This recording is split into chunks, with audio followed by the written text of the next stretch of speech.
Bem-vindos a mais um Telão Debate. O nosso objetivo é discutir assuntos do nosso cotidiano e que afetam a vida de toda a sociedade. No programa de hoje vamos discutir a Operação Canaleta, que desde o dia 9 de maio está fiscalizando os principais vias da cidade de Curitiba. E para debater o assunto, trouxemos ao estúdio o presidente do Sindicato dos Motoristas e Roubadores de Ônibus, Anderson Teixeira. Anderson, seja bem-vindo. Obrigado. E também temos convidado o secretário-geral da Associação dos Ciclistas do Alto Iguaçu, André Feiges. Bom dia. Sejam bem-vindos, obrigado por aceitar o nosso convite aí. Bem, a nossa equipe foi conversar com o diretor de fiscalização da Secretaria de Trânsito, Adão Lara Vieira, para saber mais sobre a Operação Canaleta e como será a fiscalização destes pontos a partir de agora. Vamos conferir. Veja, a lei ela foi criada pelo próprio Código de Trânsito Brasileiro. Não é uma lei municipal, e sim uma lei federal que já está contemplada no Código de Trânsito Brasileiro. O artigo 29 do Código, ele define que os veículos que deverão circular nas canaletas poderão ser veículos de utilidade pública que estão a serviço nesses locais. E se skatistas, ciclistas forem pegos na canaleta do expresso, qual que vai ser a punição para eles? Veja, os skatistas, os que usam roller, que usam patins, esses tipos de serviços não são considerados veículos, e sim uma atividade de lazer. Então, nós não temos uma legislação específica com relação à multa aplicada ao proprietário desse brinquedo, até porque ele não está previsto no Código. Então, para esses casos, seriam somente um processo educativo de orientação para que eles não usem as canaletas que estão sinalizadas como exclusivamente para veículos do transporte coletivo. Já as bicicletas, ela está inserida no Código como um tipo de veículo dentro dessa questão. Então, a bicicleta, nós também estamos fazendo um trabalho de orientação, haja visto que ainda não existe uma regulamentação para multa para a bicicleta. Ela teria que ser emplacada, ter uma identificação, e isso ainda não é possível a nível de Brasil. Quando não tem a ciclovia, como que os ciclistas, os skatistas vão fazer? Veja, os locais sinalizados com ciclovia ou ciclofaixas, o ciclista deverá obedecer essa circulação que garante a ele um espaço exclusivo com segurança. Não havendo a ciclovia ou a ciclofaixa, o ciclista ele deve obedecer às regras de circulação e conduta previstas no Código, ou seja, transitar no sentido da via, do lado direito, como um veículo mais lento, dividindo esse espaço com os demais veículos. Bem, esse pedido da Operação Canaleta, essas ações de fiscalização, elas foram pedidas no dia 18 de abril pelo Anderson. Anderson, o argumento de vocês foi simples, foi para evitar acidentes, basicamente. E eu pergunto para você, se o sindicato levou em consideração a necessidade das pessoas de se deslocar, visto que elas argumentam muitas vezes que a canaleta é a opção menos pior que eles têm para se locomover pela cidade. Veja bem, a nossa grande preocupação está necessariamente na questão dos acidentes. Nós temos um departamento dentro do sindicato, o qual cuida apenas de acidentes. Nós temos um levantamento de números meio alarmantes com relação a acidente com skatistas e ciclistas, assim como viaturas e pedestres na canaleta. E o nosso objetivo, desde o princípio, é salvaguardar as vidas das pessoas, dando mais segurança. Nós não somos contra o trânsito na canaleta, mas desde que você tenha uma segurança necessária para que seja transitado ali. André, pegando esse gancho para você, você aprova os ciclistas andarem na canaleta, e com relação à operação, o que você achou dela? Bem, em primeiro lugar, a gente tem que deixar claro que, como associação e como movimento organizado de ciclistas urbanos, nós defendemos o uso correto de todas as vias de trânsito. Então, nós somos contra a circulação de ciclistas na canaleta. Entretanto, a gente, como trabalha com uma questão que é de pleitear uma demanda política, e de reforma urbana voltada para a questão da bicicleta, a gente compreende o uso que as pessoas fazem da canaleta. Infelizmente, ela ainda é o caminho mais seguro para chegar de um local a outro, e a gente não tem nenhum tipo de estrutura voltada para o ciclista que cruze a cidade. A estrutura de ciclismo em Curitiba é uma estrutura de lazer, não é uma estrutura de transporte.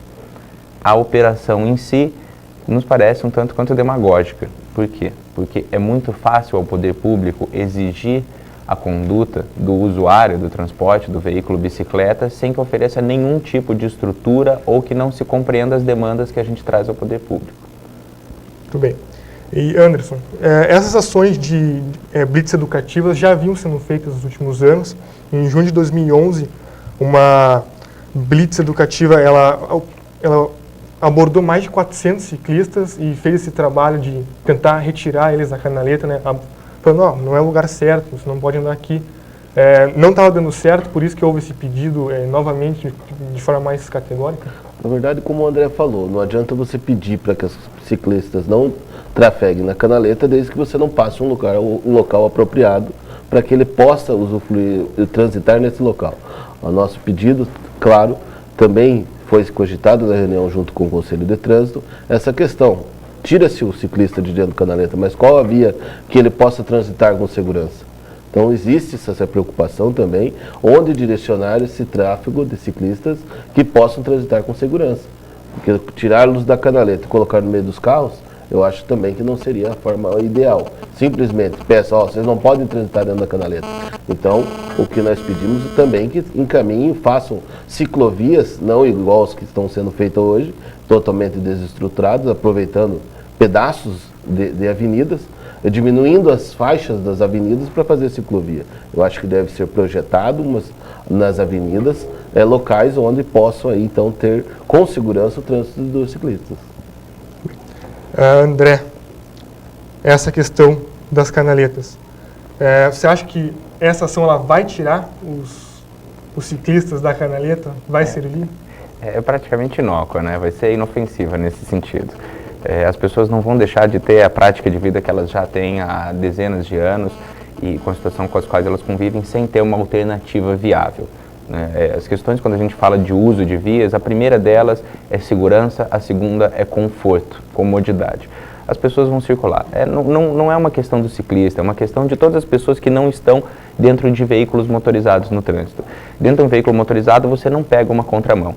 Agora, você exige às vezes de um pedestre que ele atravesse na faixa, mas a maior parte dos pedestres não atravessa na faixa de segurança. Ele atravessa onde é mais conveniente, onde é mais confortável, onde ele se sinta mais seguro. A mesma coisa vai acontecer com o ciclista. Ele tem que chegar de um lugar ao outro, a via que ele tem, o intervalo entre um veículo e outro na canaleta ainda é muito maior do que o intervalo de tempo que há entre um carro e outro na via comum, ele vai preferir usar a canaleta. Onde não houver fiscalização, vai haver ciclista andando na canaleta. Vamos continuar. Anderson, você já tocou no assunto, questão tirando os ciclistas da canaleta, caso eles realmente vão para as vias normais.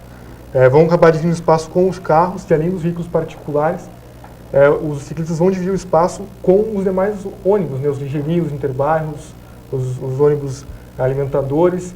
Você acha que os motoristas dessas linhas, eles vão se adaptar com esse número maior de ciclistas? Eles têm como respeitar o artigo 201 do Código de Trânsito Brasileiro, que tem que existe uma distância de 1,5 m para fazer a ultrapassagem do ciclista?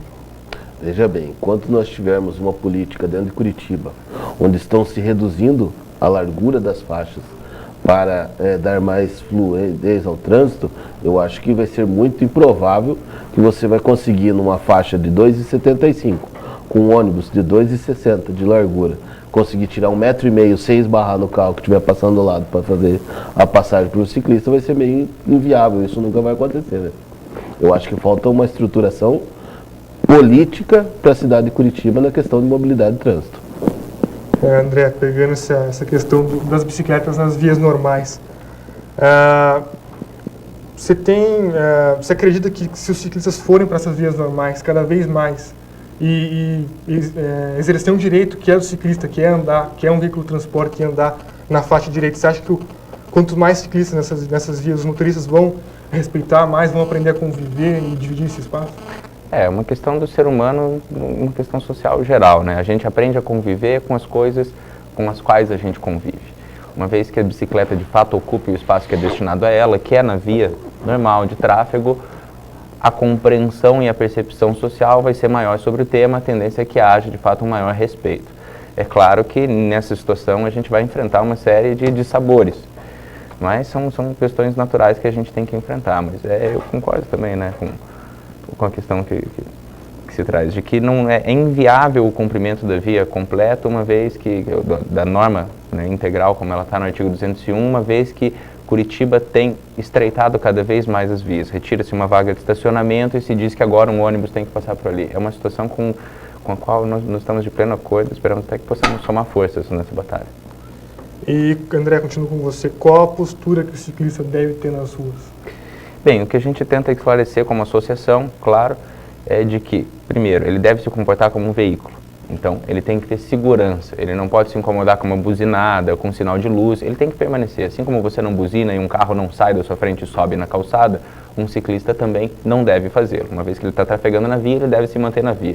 Se o carro de trás tem que fazer um deslocamento, ele de fato vai ter que aguardar ou vai ter que respeitar a norma de dar 1,5 m. Se não houver espaço, ele vai ter que aguardar um pouco, esperar um momento para que ele possa ultrapassá-lo. Em segundo lugar, ele deve buscar preferencialmente, prioritariamente, usar a via da direita quando houverem várias faixas. Quando houverem várias faixas, ele deve buscar a via da direita, que é uma faixa destinada especificamente para tráfego de veículos lentos, que no caso é a bicicleta. Mas para isso também ele tem que contar com o respeito dos motoristas, que sinalizem quando forem fazer conversões à direita, que aguardem quando ele der um sinal, e isso é muito importante para o ciclista, ele tem que saber fazer um sinal manual, indicar com a mão esquerda, mão direita, vou fazer uma conversão, vou parar, certo? Porque se ele não sinaliza, o motorista também já não está acostumado com ele no tráfego, com o ciclista no tráfego, ele não vai adivinhar os movimentos e a maior parte dos acidentes são causados por um conjunto de fatores. O desconhecimento das normas de trânsito pelos ciclistas e o despreparo dos motoristas para respeitar as normas específicas que tratam do ciclista na via. Com relação a isso que o André falou, o desrespeito dos motoristas com os ciclistas, nos últimos 3 anos, 2009, 2010 e 2011, o antigo diretor, agora CETRAN, ele aplicou mais de 2 milhões de multas aqui na cidade de Curitiba e apenas 4 foram relacionadas ao artigo 201, que é a distância mínima de 1,5 m para ultrapassar a bicicleta, e nenhuma multa foi aplicada com relação ao artigo 220, que é o que o veículo precisa reduzir essa velocidade e ficar compatível com a velocidade da bicicleta, parecida, né, para poder ultrapassá-la. E no próximo bloco a gente vai a população, vamos dizer o que ela acha, o que a população acha dessa nova medida, o que pode ser feito para evitar os acidentes. Então, é um debate e volta já.